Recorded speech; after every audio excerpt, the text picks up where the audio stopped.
What's up, guys? What's up, guys? Good morning, good afternoon, good evening, good night, whatever time it is that you're watching this. Currently, it is 4:22 in the morning for me.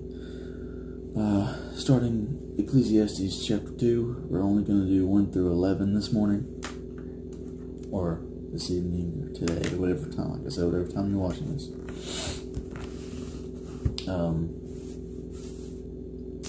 Starting with the first title. Excuse the hair, like I said, bad head and whatnot. Excuse my quietness. My voice is kind of weird this morning. I don't know what happened. Hands look a little bit better. Alright, let's get into it. I said in my heart, "Come now, I will test you with mirth. Therefore enjoy pleasure, but surely this also was vanity.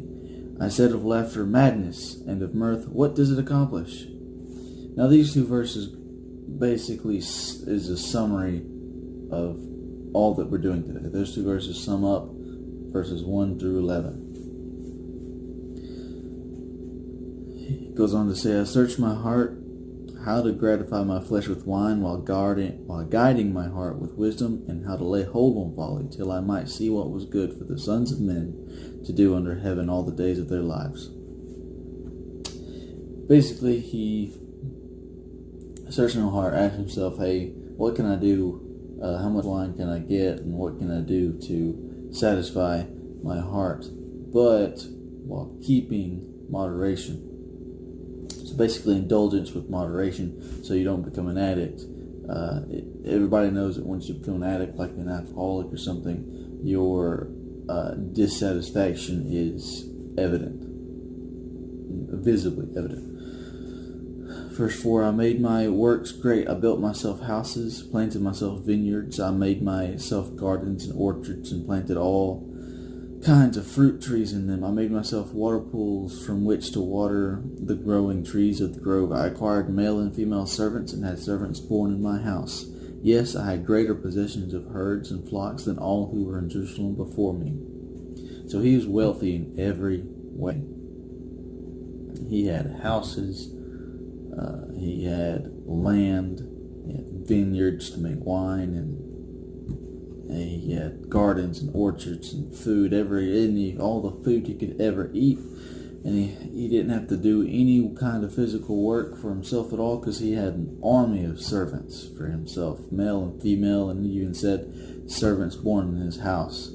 So people were literally born to serve him, which is kind of sad when you think about it, but that's just how wealthy he was. It says, "I had greater possessions of herds and flocks than all who were in Jerusalem before me." That means he had more cattle, more animals, I guess. It's more herds and flocks than anyone who had ever been in Jerusalem in the history of Jerusalem. That's a lot. Okay, I don't know how much exactly that is, but that just sounds like a lot, because to have more than anyone who's ever lived in Jerusalem, that's insane. It says, "I also gathered for myself silver and gold and the special treasures of kings and of the provinces." That is riches beyond measure. I mean, nobody could ever imagine how much he had when it comes to silver, gold, and rubies, and diamonds, probably. I don't know. All kinds of crazy things we all wish we could have. "I acquired male and female singers, the delights of the sons of men, and musical instruments of all kinds." So he had entertainment along with all of his servants. So not only did he not have to do any type of work and have all the riches we could ever, more than we could spend in a lifetime, but he also had live entertainment for himself. All the best singers, I'm sure. "So I became great and excelled more than all who were before me in Jerusalem. Also my wisdom remained with me." So he did everything he could. He became greater than anyone who had ever been in Jerusalem, ever. But he still kept his moderation, still didn't become addicted, so that he could understand why he was not satisfied.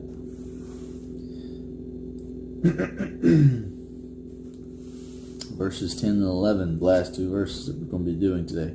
Whatever my eyes desired, I did not keep from them. I did not withhold my heart from any pleasure, for my heart rejoiced in all my labor, and this was my reward from all my labor. Now, that means everything, you know how when we go window shopping, whether it be online or in person, when we're walking through Walmart, we see something cool, and we're like, man, it'd be so cool to have that. I wish I had enough money for that. Or we're driving down the road and we see a freaking awesome car, and we're like, heck yeah. Or we see a big old house, and we're like, oh, I want that. Well, he didn't just say I wanted it. He didn't just say, man, I wish I could have that. Everything he went like, that's cool, he bought immediately. He got himself everything that he could ever want. He withheld himself no pleasure. Okay, so basically anything he wanted, he got. That would be freaking cool. And when he says in all my labor, even though he did no physical labor, he means all of his attempts to satisfy himself with wealth and things. That was his labor. He says, then I looked on all the works that my hands had done, and on the labor in which I had toiled, which, like I just said, was the attempt at satisfying his soul and satisfying his flesh with everything that he could ever want, and all the riches he could ever have, and all the food he could ever have. He said, indeed, it all was vanity and grasping for the wind. It all was pointless. There was no profit under the sun. So there was absolutely no reward for doing anything that he did. No reward, no satisfaction after getting himself everything he could ever want. Everything that he seen that he liked, he got it, he bought it. He never done any physical labor. He had houses and pools and vineyards and cattle and food and riches. None of it satisfied him. Everything was pointless. Everything he did was pointless.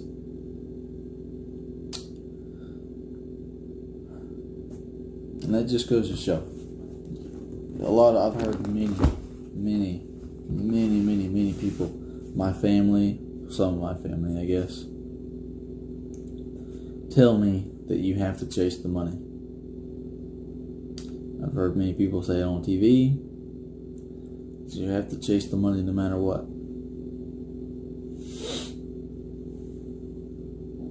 Obviously, it doesn't satisfy you, because once you get that, you just want more. The more money you have, the more money you're going to spend. Because people don't know how to moderate themselves. People don't know how to budget and keep themselves from buying everything that they can, everything they can get.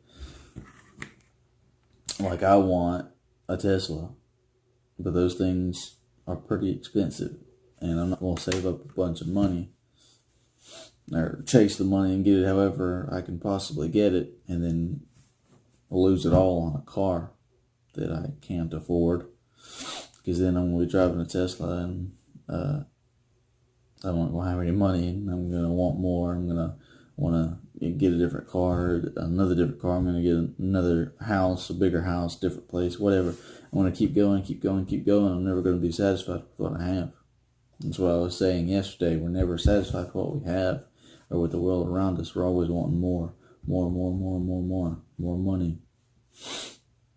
More money, more time. It's like that's the thing. We want more money, but we also want more time with ourselves, or personal time. But you have to chase the money, right? You have to chase the money wherever it goes. I don't believe that. I don't think that would help anybody at all. If you're making really good money, but the job you have makes you miserable, it's not worth it. It's not worth it. A lot of people is just like, nah, I don't care. It makes me miserable, but I get paid good money.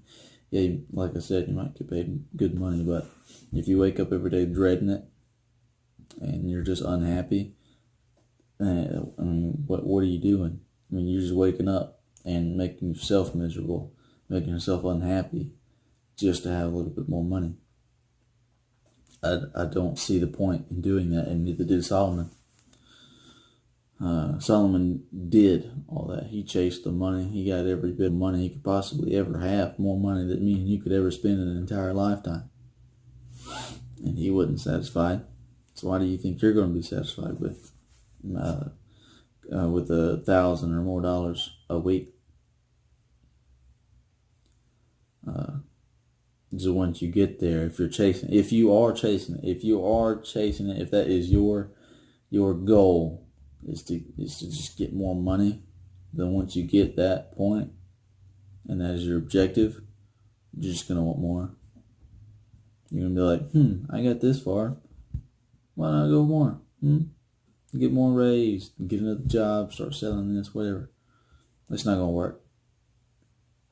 Okay, don't chase the money. Don't waste your time on getting things. Just take a step back, look at what you got. Look at where you are right now. Maybe take a little bit of time away from the job and see what you've been missing. If you got one that makes you miserable, see what you've been missing. If you're blinded by how much money you make, just take a step back and try to actually enjoy something and find out what you've been holding yourself back from. I can guarantee you will be much happier. Much happier if you just stop worrying about having a whole lot of money. That was Ecclesiastes chapter 2 verses 1 through 11, and we'll continue tomorrow with chapter 2 and finish it out from 12 through the rest. Hope y'all have a wonderful day, night, evening, whatever time it is you're watching this. God bless y'all. Subscribe, please. A whole lot of you, I looked at my analytics. I don't make any money off of this. I've said this before. I looked at my analytics. Half of you who watch this are not subscribed. Please subscribe. Hit that bell icon. Change it to all so that you can follow along with me in Ecclesiastes and whatever else series that I do in this. It will. I'm trying to help you guys. I'm trying to help myself here. I'm trying to spread the word of God. That is my goal here, to spread love and let you know what you can do to help your life. Just be a happier person. And just live life like you're not miserable, you know? So, if you're watching this and you're not subscribed, please subscribe. Like this video. Last time I said do it with a hair bow. This time do it with do it with a water bottle. It's the first thing I've seen over here. Do it with a water bottle. Yeah, I dare you. Nobody did it last time. Please do it this time. You don't have to like it with a lot of water bottle. A lot of bottle, really. Just like the video. Share it with everybody that you possibly can. Tell them to subscribe to. And follow along with me. Have a great day. And God bless you.